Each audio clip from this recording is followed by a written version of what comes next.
அன்பிற்குரியவர்களே, அடுத்ததாக ஒரு முக்கியமான கேள்வி கேட்குறாங்க. என்னென்னா, இது பரவலாக சமூக வலைத்தளங்களில் இந்த செய்தி பரப்பப்பட்டு வருகிறது. அது என்ன கேள்வி கேட்குறாங்கன்னா, நாங்கள் கூட்டு குர்பானிக்காக வேண்டி, உல்ஹியாவுக்காக வேண்டி மாடுகளை கொள்வனவு செய்கிறோம். இப்படி கொள்வனவு செய்யும்போது அந்த மாட்டுகளுக்கான எடை வியாபாரிகள், மாட்டு வியாபாரிகள் அதற்கான எடையை சொல்லுவாங்க. இத்தனை ராத்தல் மாடு இது, இத்தனை கிலோ மாடு இதுன்னு சொல்லுவாங்க. இப்போ நாங்கள் கண் பார்வையில் பார்க்குறது தானே, அந்த மாட்டை நாங்கள் நிறுத்து தராசில் வச்சு நிறுத்தலாம் நமக்கு பார்க்க முடியாது. அப்போ நாங்கள் அந்த மாட்டை பார்வையில் பார்த்து விலையை நாங்கள் சம்மதித்து அதை ஒரு அட்வான்ஸை கொடுத்து அந்த மாட்டை வாங்கி கொள்கிறோம், அல்லது முழுமையாக பணத்தை செலுத்தியாவது வாங்கி கொள்கிறோம். அல்லது சில பேர் நிறுக்க மாட்டாங்க, குர்பான் கொடுத்த பிறகு கூட அந்த மாட்டோட பெருமதி எண்டு, விலை எண்டு, நிறையண்டு எதை சொன்னாங்களோ அதை ஒப்புக்கொண்டு அந்த மாட்டுக்குரிய அந்த காசு தொகையை பிறகு கொடுத்து கொள்வாங்க. ஒரு சிலர் என்ன பண்ணுவாங்கடா, இப்போ எடையை அவர் குத்துமதிப்பாக தானே சொல்கிறாரு, வியாபாரி எடையை நிறுத்தி சொல்லியிருப்பார். ஆனால் நமக்கு சொல்லும்போது நம்மளோட கண் முன்னாடி எடையை நிறுத்தி காட்டி அவர் சொல்ல மாட்டார். அப்போ நாங்கள் கண் பார்வையில் தான் எடையை பார்க்குறோம். இப்படி எடையை பார்த்துருக்கும் பொழுது அந்த எடை முன்ன பின்ன ஆகியிருக்கலாம். ஒரு 500 ராத்தல் மாடு எண்டுவார், கண் பார்வைக்கு 600 ராத்தலாக கூட விளங்கலாம். ஆனால் உண்மையிலே நிறுத்து பார்த்தா 450 ராத்தல் இருக்கும். அப்போ 50 ராத்தலை அதை கொள்வனவு செய்பவர் நஷ்டம் அடைகிறார். அப்போ இவர் என்ன யோசிக்கிறாங்கன்னா, நாங்கள் சரியான இடையில உள்ள நிறுவைக்கு தான் விலை கொடுக்கணும். ஏன்னா கூட்டு குர்பானி செய்கிறோம், மக்களோட காசு வசூலிக்கிறோம், காசை வீணாக்கிடக்கூடாது, வீணாக காசை கொடுத்துடக்கூடாது, ஏமாந்துடக்கூடாதுன்னு சொல்லி சில பேர் என்ன பண்ணுறாங்கன்னா அட்வான்ஸ் கொடுப்பாங்க. 300 ராத்தல், 400 ராத்தல், 500 ராத்தல்ன்னு மாட்டு வியாபாரி சொல்கிறார். சரி என்று நாங்கள் அதை ஒப்புக்கொண்டு நாங்கள் அட்வான்ஸ் ஒன்று தாரோம். குர்பானி கொடுத்த பிறகு அதில் சந்துகளை நாங்கள் தனித்தனியாக என்ன செய்வோம், எடை போட்டு நிறுத்து தான் அந்த விலையை தீர்மானித்து கொடுப்போம். இது ஓகேன்னு சொல்லி கேட்டு அவரும் சம்மதிச்சு, ஆமாம் நீங்கள் தாராளமாக எடை போட்டு எடுக்கலாம் என்று சொன்ன பிறகு குர்பானியை கொடுத்துட்டு மாட்டை எடை போட்டு அந்த எடையை தீர்மானிச்சு உறுதியாக தீர்மானிக்கப்பட்ட பிறகு காசை பேலன்ஸ் காசை கொடுக்குறாங்க. முன்கூட்டியே அட்வான்ஸ் கொடுக்குறாங்க, பிறகு மாட்டை கொள்வனவு செய்கிறாங்க, அந்த குர்பானியை கொடுக்குறாங்க, எடையெல்லாம் பிறகு குர்பானிக்கு பிறகு எடையை நிறுத்திட்டு சரியான துல்லியமான எடைக்குரிய காசை கடைசியாக கொடுக்குறாங்க. இப்படி செய்யும்போது ஒரு சிலர் என்ன சொல்கிறாங்கன்னா, இவர் மாட்டை முழுசாக கொள்வனவு செய்யவில்லை, அட்வான்ஸ் தான் கொடுத்தாரு, பாதி காசு தான் கொடுத்துருக்கிறார், முழுமையாக மாட்டை கொள்வனவு செய்யவில்லை. அப்போ முழுமையாக மாட்டை கொள்வனவு செய்யாமல், முழுமையாக மாட்டை உரிமையாக்கி கொள்ளாமல் உல்ஹியா கொடுப்பது ஹராம், அது சுத்தமான ஒரு நிலையில் கொடுக்கப்படும் உல்ஹியா வல்ல என்று ஒரு சிலர் ஃபத்வாக்கள் வழங்கியிருக்கிறார்கள். மாடுகளை கொள்வனவு செய்கிற பொழுது நமது சமுதாயத்தில் இருக்கக்கூடிய ஒரு தவறான நடைமுறையையும் சுட்டிக்காட்டுவது பொருத்தம் என்று நினைக்கிறேன். கண்ணியத்துக்குரிய சகோதரர்களே, உலகியா கொடுக்கக்கூடிய எங்களில் பெரும்பான்மையானவர்களிடத்தில் இருக்கக்கூடிய ஒரு வழக்கம் என்ன அப்படின்னு கேட்டால், மாடு விற்கக்கூடிய வியாபாரிகளிடத்தில் இருந்து மாட்டை கொள்வனவு செய்து உலுஹியாவுக்காக ஒரு மாட்டை கொண்டு வீட்டில் உலுஹியா கொடுக்கிறோம். உலுஹியா கொடுத்து அந்த மாட்டை தோலெல்லாம் உரிந்ததன் பின்னாடி 4 கால்களையும் கொழுவி நிறுத்து, அதே மாதிரி அதனுடைய ஈரலையும் நிறுத்து, அதனுடைய இடைக்கு ஏற்ற மாதிரி உலுஹியாவுடைய இபாதத்தை எல்லாம் நாங்கள் நிறைவேற்றியதன் பின்னாடி மாட்டுக்காரர்களுக்கு காசு கொடுக்கிற ஒரு வழக்கம் எங்களுடைய சமுதாயத்தில் இருக்கிறது. இத்தனை கிலோ தான் இருந்தது, எனவே 1 கிலோவுக்கு இந்த பிரகாரம் உங்களுக்கு இவ்வளவு காசு என்று நாங்கள் கொடுக்கிறோம். இது உலுஹியாவுடைய அம்சத்தில் கூடுமா என்று கேட்டால் கூடவே கூடாது. ஏன் கூடாது? நீங்கள் உலுஹியா கொடுக்கிற பிராணி, உலுஹியா கொடுக்கிற சந்தர்ப்பத்தில் உங்களுக்கு முழுமையாக சொந்தமானதனாக இருக்க வேண்டும். இது சரியா என்றதுதான் சிலர் கேட்கக்கூடிய கேள்வி. இது குர்பானியுடைய காலம் என்றதனால, ஹஜ்ஜுடைய காலம் என்பதனால, இதற்கு பதிலளித்தால் பயனளிக்கும் என்றதனால இதுக்கு பதிலளிக்கிறோம். அன்பிற்குரியவர்களே, ஒரு விஷயத்தை நாங்கள் விளங்கிக் கொள்ளணும். இப்படி ஒருத்தர் மாட்டுக்கான ஒரு அட்வான்ஸை கொடுத்து பிறகு குர்பானியை நிறைவேற்றிய பிறகு அதுக்கான சரியான துல்லியமான எடைக்கான காசை கொடுத்தால், இவர் ஆரம்பத்தில் அட்வான்ஸ் கொடுத்ததுனால, ஒரு சிறிய தொகை கொடுத்ததுனால, அல்லது ஒரு தொகையை கொடுக்காம மாட்டை அறுத்த பிறகுதான் இவர் காசை கொடுக்கறதுனால முன்கூட்டியே இவர் அந்த மாட்டை வாங்கி கொள்ளவில்லை, தனக்கு சொந்தமாக்கி கொள்ளவில்லை. எனவே இந்த உல்ஹியா கூடாது என்று சொல்வது மார்க்க ரீதியாக சரியான கருத்தாண்டு கேட்டால், இது முற்றிலும் முழுதான தவறான வியாபாரம் சம்பந்தமாக தெளிவில்லாத ஒரு மார்க்கத்துக்கு முரணான கருத்து என்பதில் எல்முனை அளவும் சந்தேகம் இல்லை. ஏன் அப்படி சொல்கிறோம் என்று கேட்டால், நாங்கள் ஒரு வியாபாரத்தை பற்றி முதல்ல புரிஞ்சுக்கொள்ளணும். வியாபாரம் என்றால் என்ன? பொதுவாக அல்லாஹ் தஆலா திருக்குர்ஆனில் வியாபாரம் சம்பந்தமாக சொல்லும்போது 4வது அத்தியாயத்தில் 29வது வசனத்தில் அல்லாஹ் சொல்கிறான், யா ஐயுவல்லதீன ஆமனு, நம்பிக்கை கொண்டவர்களே, லா தஅகுலு அம்வாலக்கும் பைனக்கும் பில் பாத்திலி, உங்களுக்கு மத்தியிலே பாத்திலான முறையில் நீங்கள் உங்களுடைய செல்வங்களை உண்ணாதீர்கள். இல்லா அன் தகூன திஜாரத்தன் அன் தராலின் மின்கும், உங்களுக்கு மத்தியிலே திருப்திகரமாக நடக்கக்கூடிய வியாபாரத்தை தவிர. வியாபாரத்தில் என்ன செய்யலாம்? நீங்கள் ஒரு பொருளை விற்கிறீங்க, காசை பெற்றுக்கொள்றீங்க. இந்த வியாபாரத்தின் மூலமாக பிறருடைய பொருளாதாரத்தை நீங்கள் சாப்பிடலாமான்னு கேட்டால் சாப்பிடலாம். காரணம், நீங்கள் ஒரு பொருளை கொடுத்துருக்கிறீங்க, அவர்கிட்ட இருந்து செல்வத்தை எடுக்கிறீங்க. இந்த மாதிரி வியாபாரத்திலே தவிர மற்றபடி பாத்திலாக நீங்கள் என்ன செஞ்சிடாதீங்க, அபகரிச்சிடாதீங்க. எதையுமே கொடுக்காம ஒருத்தட்ட பொருளை எடுத்துடாதீங்க என்று அல்லாஹ் சொல்கிறான். இங்க அல்லாஹ் தஆலா சொன்ன வாசகம் என்னன்னு சொன்னா, அன் தகூன திஜாரத்தன், உங்களுக்கு மத்தியிலே ஏற்படக்கூடிய வியாபாரம், அன் தராலின் மின்கும், உங்களுக்கு மத்தியிலே திருப்தியாக இருந்தால், நீங்கள் இருவரும் பொருந்தி கொண்டால், விற்பவரும் வாங்குபவரும் பொருந்தி கொண்டால் அது திஜாரா என்றான் அல்லாஹ், வியாபாரம் என்றான். இப்போ நாங்கள் மாட்டுக்கு ஒரு அட்வான்ஸை கொடுக்குறோம். என்ன அட்வான்ஸை கொடுக்குறோம்? இந்த மாட்டை நான் வந்து நீங்கள் இத்தனை ராத்தலைன்னு சொல்கிறீங்க, 500 ராத்தலைன்னு சொல்கிறீங்க, அதனுடைய உண்மையான எடையை நான் பார்க்க வேண்டும். எப்போ பார்ப்பேன் தெரியுமா? இப்போ எனக்கு பார்க்க முடியாது. குர்பானி கொடுத்துட்டு அந்த மாட்டினுடைய சந்துகளை மொத்தமாக நான் நிறுத்து பார்த்துட்டு இதனுடைய எடை எதுன்றதை துல்லியமாக விளங்கிய பிறகு பேலன்ஸ் காசை உங்களுக்கு நான் காசை தந்துடுவேன் என்று சொல்வது ஒரு கொள்வனவு செய்யக்கூடிய ஒருத்தருடைய ஒரு ஒப்பந்தம், ஒரு நிபந்தனை. அதை அடுத்த தரப்புல இருந்து வியாபாரி, விற்பவர் என்ன செய்கிறாருண்டா பொருந்தி கொள்கிறார். சரிப்பா, நீங்க என்ன பண்ணுங்க, மாட்டுக்கு அட்வான்ஸை தந்துருங்க, நான் இவ்வளவு தான் எடையன்னு சொல்றேன், நீங்களா நிறுத்து பார்த்து எங்கட முன்னாடி கண் முன்னாடி நிறுத்தி எடுத்து நீங்க என்ன செய்யுங்க, பேலன்ஸை தந்துருங்க, பிரச்சனை இல்லை, வியாபாரத்தை நான் கம்ப்ளீட் பண்றேன் என்று சொல்லி அது அவர் பொருந்தி கொண்டால், கொள்வனவு செய்பவரும் விற்பவரும் வாங்குபவரும் பொருந்தி கொண்டுட்டாங்க. இப்போ அந்த வியாபாரம் ஒப்பந்தம் நடந்துருச்சுன்னு அர்த்தம். இதுதான் அல்லாஹ் சொல்றது. வியாபாரத்துக்குரிய கண்டிஷன் என்று சொன்னா, அன் தராலின் மின்கும், உங்களுக்கு மத்தியிலே பொருத்தம் இருக்கணும். இந்த பொருத்தம் வந்துருச்சு, வந்தாலே வியாபாரம் நடந்துருச்சுன்னு அர்த்தம். நான் அடுத்த வீட்டுக்காரண்ட மாட்டை எடுத்து உள்கியா கொடுக்கல, ஏன் மாட்டை தான் உள்கியா கொடுக்குறேன், காசை பிறகு நான் கொடுப்பேன். அதை அவர் பொருந்தி கொள்கிறார். யாருக்கு அந்த பொருளுக்கு சொந்தக்காரரோ, யாரு மாட்டுக்கு சொந்தக்காரோ, நீங்க அப்புறம் காசு தாங்கண்டா, இந்த மூணாவது நபர்கள் எதுக்கு இதுக்கு பத்துவாக்காக வேண்டி அலையணும்? எதுக்கு? உங்களுக்கு என்ன பிரச்சனை இருக்குது, உங்களுக்கு என்ன நோகுது?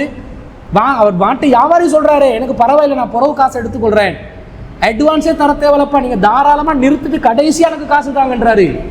காசு பரிமாறினால்தான் வியாபாரமா? அதான் இஸ்லாத்துல அடிப்படையா? இதுதான் அடிப்படை என்று சொன்னால் இவர்களுக்கு மார்க்கத்துல அறிவு இல்லைன்னு அர்த்தம். ஏன் தெரியுமா? கடனுக்கு அப்ப வியாபாரம் பண்ண முடியாதா? இஸ்லாத்துல கடன் வியாபாரம் மார்க்கத்துல தடுக்கப்பட்டிருக்குதா? கடன் வியாபாரம் என்றா என்ன? நீங்க நானும் ஒருத்தர் கடன் கொடுக்கல் வாங்கலண்டா வேற விஷயம். கடனுக்கு வியாபாரம் செய்வதனுடைய நிலை என்ன? இப்போ நான் ஒரு கடை வச்சிருக்கிறேன், எனக்கு வந்து காசு பெரிய அளவில் இன்வெஸ்ட்மெண்ட்டுக்கு இல்லை, ஒரு அளவு தான் இருக்குது. நான் என்ன பண்ணுறேன், பெட்டால போய் ஹோல்சேல் பஜாருக்கு போய் ஹோல்சேலாக சில பொருட்களை எடுத்து, அந்த ஓனர் எனக்கு தெரிஞ்சவர், ஹோல்சேல் கடை ஓனர் தெரிஞ்சவர், நான் என் கடையில் போட்டு ரிட்டெயிலாக விற்கிறேன். விற்று காசு வரும்போது உங்ககிட்ட வாங்கின காசை நான் என்ன செய்கிறேன், அடைச்சிடுறேன், எனக்கு கடனுக்கு தாங்க என்று கேட்குறேன். அவர் என்ன சொல்லுவார், சரி நான் ஒரு செக் ஒன்று எழுதி தாங்க, எனக்கு கேரண்டி தாங்க, ஒரு கேரண்டி ஏதாவது ஒன்று செக்யூரிட்டி ஒன்று எடுத்து அவர் எனக்கு தருவார் பொருளை. இன்னும் நான் காசு கொடுக்கல, நான் செக்யூரிட்டி தான் வச்சிருக்கிறேன், காசு கொடுக்கவில்லை. ஆனால் அந்த பொருட்களை எடுத்து நான் வியாபாரம் பண்ணுறேன். இப்படி வியாபாரம் பண்ண முடியாதா? இது ஹலால் தானே மார்க்கத்தில்? இவர்களுடைய வாதம் படி நான் இன்னும் காசு முழுமையாக கட்டவில்லை, சின்ன காசு ஒரு தொகை தான் கொடுத்துள்ளேன், எனவே இந்த சரக்கு எனக்கு சொந்தமாகவில்லை, எனக்கு சொந்தமில்லாத சரக்கை நான் விற்க முடியாது என்று சொன்னால் இது எவ்வளோ மடத்தனமாக இருக்குது. இது மார்க்கத்தினுடைய ஒரு அடிப்படை புரிந்த ஒருவர் சொல்லக்கூடிய ஒரு பதிலாக இருக்குமா? உலமாக்கள் என்ற பேர்ல சமூகத்தில் நடமாடுறவங்க இப்படியுமா? முஃப்திகள் எல்லாம் பத்துவா கொடுக்குறாங்க. ஒரு முஃப்தி ஒருவரும் இந்த கருத்தை சொல்லி இருக்கிறார். ஆச்சரியமாக இருக்கிறது. இப்படி சொல்லலாமா? நீங்க கடனுக்கு அப்ப வியாபாரம் செய்வது கூடாது என்று சொல்லுவீங்களா? சொல்லக்கூடாது. இன்னும் சொல்ல போனால் நபி ஸல்லல்லாஹு அலைஹி வஸல்லம் அவர்களுடைய காலத்துல இந்த மாதிரி ரசூலுல்லாஹ் காசை பரிமாறுவதற்கு முன்பதாக வியாபாரம் செஞ்சிருக்கிறாங்க. உங்கள் அனைவருக்கும் தெரியும், ஜாபிர் இப்னு அப்துல்லா ரலியல்லாஹு அவர்களுடைய செய்தி. அவர் வந்து திருமணம் முடிக்கும் போது ஒரு மூத்த ஒருவரை தான் திருமணம் முடிப்பாங்க.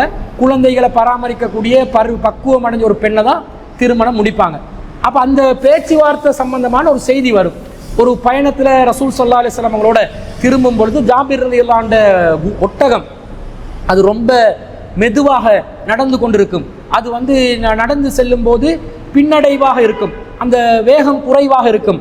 அப்ப நடக்க முடியாத நிலையில் நடந்து கொண்டிருக்கக்கூடிய அந்த ஒட்டகத்தை நபிகள் நாயகம் ஸல்லல்லாஹு அலைஹி வஸல்லம் பக்கத்துல வந்து கேட்பாங்க, மாலி பஈரிக்க, உன்னுடைய ஒட்டகத்துக்கு என்ன ஆச்சு ஜாபீரே என்று கேட்டோன்னே இவர் சொல்லுவாரு, ஐய இது வந்து ரொம்ப களைப்படைஞ்சிருச்சு, ரொம்ப டயர்ட் ஆகிருச்சு, இதுக்கு சீவன் இல்லை, பயணம் போகுதுன்னு ரசூலா குத்துவாங்க தன்னுடைய கைகளால் அந்த ஒட்டகத்தை குத்தி, இப்ப பயணம் போ என்று சொன்ன உடனே அந்த ஒட்டகம் வந்து உருசுறுப்பாக நடக்கிறதுக்கு ஆரம்பிக்கும்.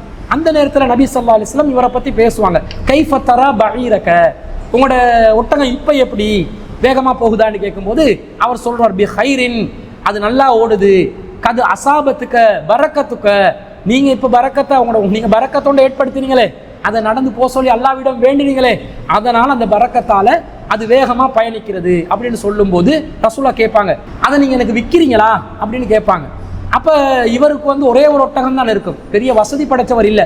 ஆனா அவர் என்ன சொல்லுவாருண்டா, வலம் யக்குல்லனா நாலிஹுன் கைருஹு, எனக்கு வெக்கமா இருந்துச்சு, எனக்கு இதை தவிர வேற எந்த ஒட்டகமும் இல்லை. ஆனா ரசூல்லா கேட்டு போட்டாங்க, அதனால ஃபகுல்து நஅம், ஆம் என்று சொன்னேன்.